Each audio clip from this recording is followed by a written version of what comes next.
महाशिवरात्रि व्रत कथा। महाशिवरात्रि पर सुने शिव पार्वती विवाह की संपूर्ण कथा विस्तार से। इसे सुनने से मिलता है महापुण्य।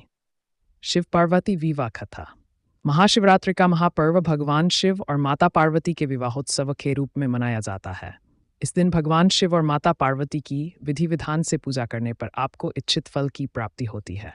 मान्यता है कि महाशिवरात्रि की पूजा वर पत्नी को साथ में बैठकर करनी चाहिए। ऐसा करने से न सिर्फ उनके रिश्ते में मिठास बढ़ती है, बल्कि शिव पार्वती के आशीर्वाद से उनके दाम्पत्य सुख में वृद्धि होती है। महाशिवरात्रि का व्रत करने वाले दंपतियों को पूजा में शिव पार्वती के विवाह से जुड़ी इस संपूर्ण व्रत कथा का पाठ अवश्य करना चाहिए। इससे आपको महापुण्य के साथ व्रत का संपूर्ण फल प्राप्त होता है। ब्रह्मा जी कहते हैं, पर्वतराज हिमाचल ने पत्नी मेना सहित कन्यादान का कार्य आरंभ किया। उस समय वस्त्राभूषणों से विभूषित महाभागा मेना सोने का कलश लिए पति हिमवान के दाहिने भाग में बैठी। तत्पश्चात पुरोहित सहित हर्ष से भरे हुए शैलराज ने पाद्य आदि के द्वारा वर का पूजन करके वस्त्रधर, चंदन और आभूषणों द्वारा उनका वरण किया। इसके बाद हिमाचल ने ब्राह्मणों से कहा, आप लोग तिथि आदि के कीर्तन पूर्वक कन्यादान के संकल्प वाक्य का प्रयोग बोलें, उसके लिए अवसर आ गया है। वे सत्रुद विश्रेष्ठ काल के जाता थे, अतः तथास्तु कहकर वे सब बड़ी प्रसन्नता के साथ तिथि आदि का कीर्तन करने लगे। तदनंतर सुंदर लीला करने वाले परमेश्वर शंभु के द्वारा मन ही मन प्रेरित हो हिमाचल ने प्रसन्नतापूर्वक हंसकर उनसे कहा, शंभो, आप अपने गोत्र का परिचय दें, प्रवर, कुल, नाम, वेद और शाखा का प्रतिपादन करें। अब अधिक समय न बिताएं। हिमाचल की ये बात सुनकर भगवान शंकर सुमुख होकर भी विमुख हो गए। अशोचनीय होकर भी तत्काल शोचनीय अवस्था में पड़ गए। उस समय श्रेष्ठ देवताओं, मुनियों, गंधर्वों, यक्षों और सिद्धों ने देखा कि भगवान शिव के मुख से कोई उत्तर नहीं निकल रहा है। नारद ये देखकर तुम हंसने लगे और महेश्वर का मन ही मन स्मरण करके गिरिराज से बोले, कुछ भी नहीं जानते। महेश्वर से क्या कहना चाहिए और क्या नहीं, इसका तुम्हें पता नहीं है। वास्तव में तुम बड़े महिर्मुख हो। तुमने इस समय साक्षात हर से उनका गोत्र पूछा है और उसे बताने के लिए उन्हें प्रेरित किया है। तुम्हारी ये बात अत्यंत उपहासजनक है। पर्वतराज, इनके गोत्र, कुल और नाम को तो विष्णु और ब्रह्मा आदि भी नहीं जानते, फिर दूसरों की क्या चर्चा है। शैलराज, जिनके एक दिन में करोड़ों ब्रह्माओं का लय होता है, उन्हीं भगवान शंकर को तुमने आज काली के तपोबल से प्रत्यक्ष देखा है। इनका कोई रूप नहीं है। ये प्रकृति से परे निर्गुण परब्रह्म परमात्मा है, निराकार, निर्विकार, मायाधीश है। साथ ही अपने भक्तों के प्रति बड़े दयालु हैं। भक्तों की इच्छा से ही ये निर्गुण से सगुण हो जाते हैं।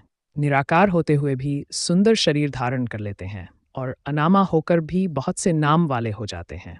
ये गोत्रहीन होकर भी उत्तम गोत्र वाले हैं, कुलहीन होकर भी कुलीन हैं। पार्वती की तपस्या से ही ये आज तुम्हारे जामाता बन गए हैं, इसमें संशय नहीं है।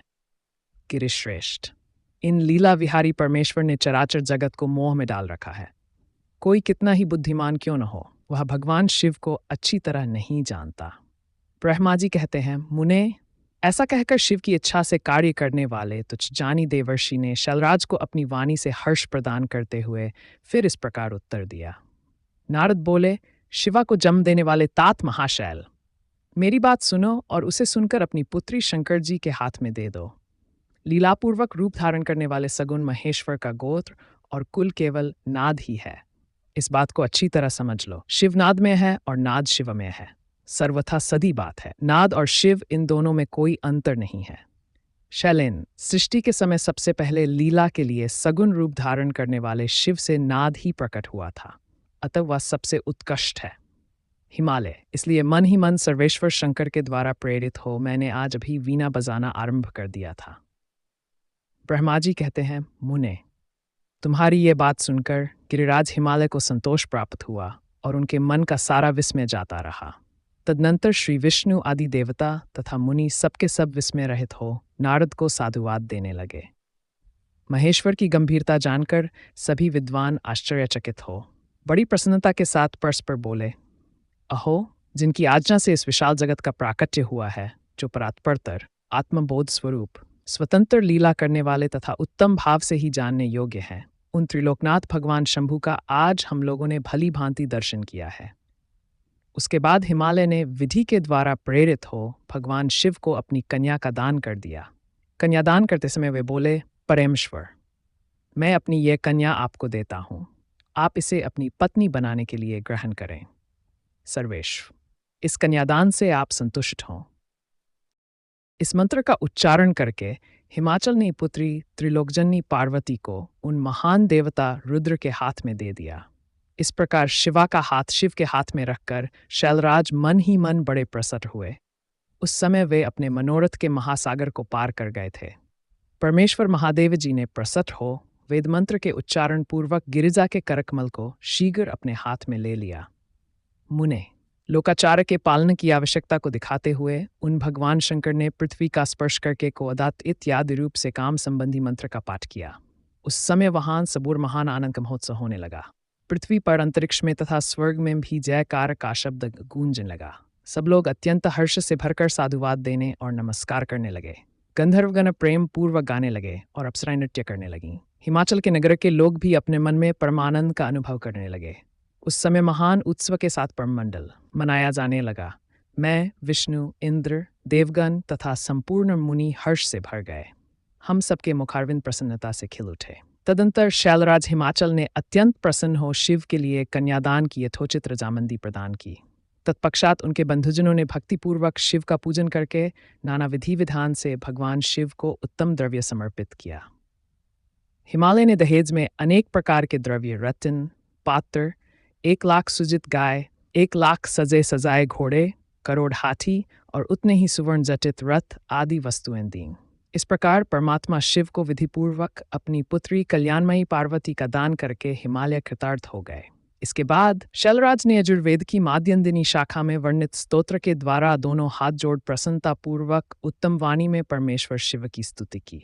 तत्पश्चात वेदवेत्ता हिमाचल के आज्ञा देने पर मुनियों ने बड़े उत्साह के साथ शिवा के सिर पर अभिषेक किया और महादेव जी का नाम लेकर उस अभिषेक की विधि पूरी की। उस समय बड़ा आनंददायक महोत्सव हो रहा था। तदंतर शैलराज हिमाचल ने अत्यंत प्रसन्न हो शिव के लिए कन्यादान की उचित जामंदी प्रदान की। तत्पश्चात उनके बन्धुजनों ने भक्तिपूर्वक शिव का पूजन करके नाना विधि विधान से भगवान शिव को उत्तम द्रव्य समर्पित किया।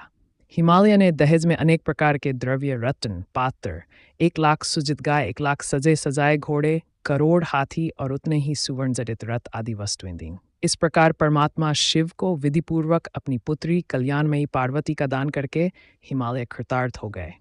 इसके बाद शैलराज ने यजुर्वेद की माध्यंदिनी शाखा में वर्णित स्तोत्र के द्वारा दोनों हाथ जोड़ प्रसन्नतापूर्वक उत्तम वाणी में परमेश्वर शिव की स्तुति की।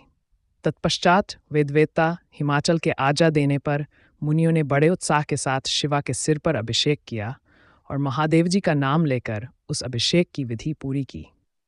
उस समय बड़ा आनंददायक महोत्सव हो रहा था। शिव के विवाह का उपसंहार और शिव का जनवासे में लौटना ब्रह्मा जी कहते हैं नारद। तदनंतर मेरी आज्ञा पाकर महेश्वर ने ब्राह्मणों द्वारा अग्नि की स्थापना करवाई और पार्वती को अपने आगे बिठाकर यहाँ ऋग्वेद, यजुर्वेद तथा सामवेद के मंत्रों द्वारा अग्नि में आहुतियां दी। तात उस समय काली के भाई मैनाक ने लावा की अंजलि दी और काली तथा शिव दोनों ने आहुति देकर लोकाचार का आश्रय ले प्रसन्नतापूर्वक अग्निदेव की परिक्रमा की।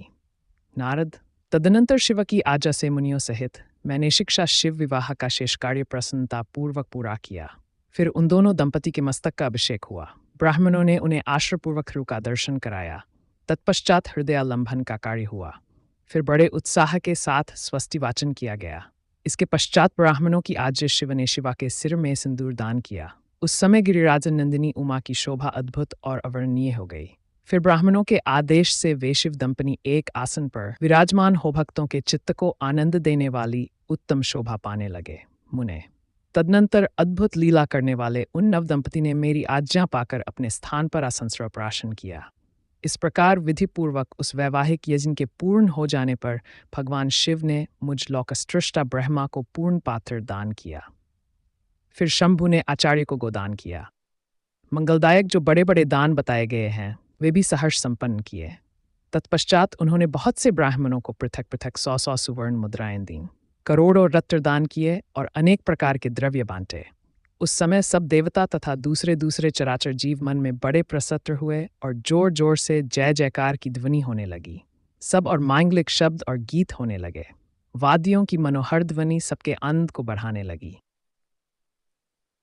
इसके बाद श्री विष्णु, मैं, देवता, उषितान्य सब लोग गिरिराज से आज जले बड़ी प्रसन्नता के साथ शीघ्र ही अपने अपने डेरे में चले आए। उस समय हिमालय नगर की स्त्रियां आनंद मग्न होकर शिव और पार्वती को लेकर कोहबर में गईं। वहां उन सब ने आदरपूर्वक वर वधू से लोकाचार का संपादन कराया। उस समय सब और परमानंददायक महान उत्साह छा रहा था। तदनंतर वे स्त्रियां उन लोक कल्याणकारी दंपति को साथ ले परम दिव्यवास भवन में ले गईं और वहां भी प्रसन्नतापूर्वक लोकाचार का संपादन किया।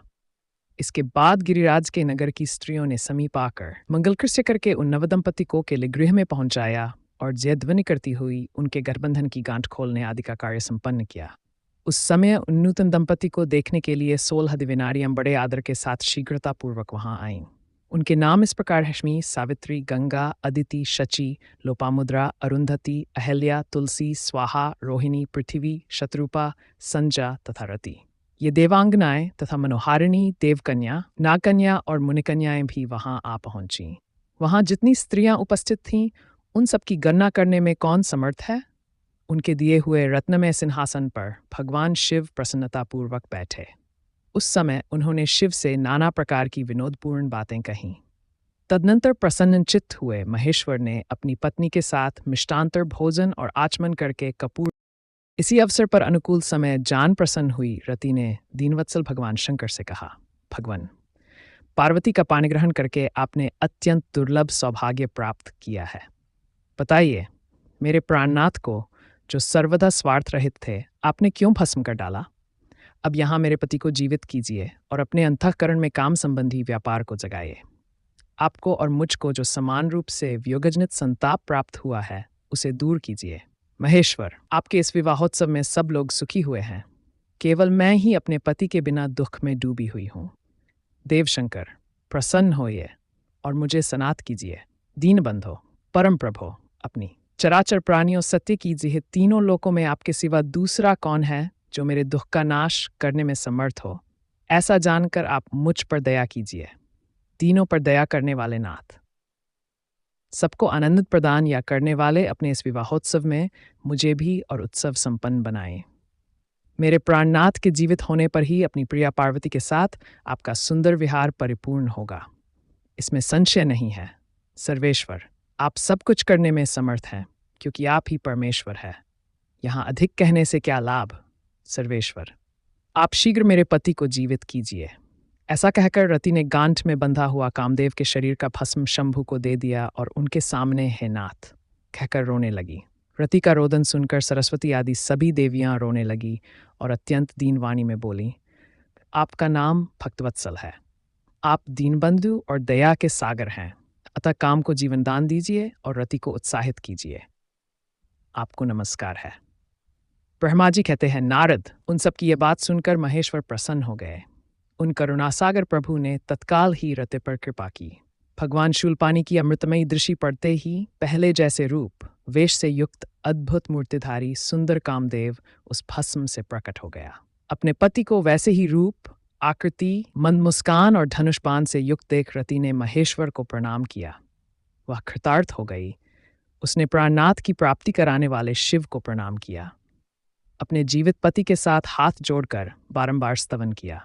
पत्नी सहित काम की हुई स्तुति को सुनकर भगवान शंकर अत्यंत प्रसन्न हुए और इस प्रकार बोले। शंकर ने कहा, मनोभव, पत्नी सहित तुमने जो स्तुति की है उससे मैं बहुत प्रसन्न हूं। स्वयं प्रकट होने वाले काम, तुम वर मांगो, मैं तुम्हें मनोवांछित वस्तु दूंगा। शंभु का ये वचन सुनकर कामदेव महान आनंद में मग्न हो गए।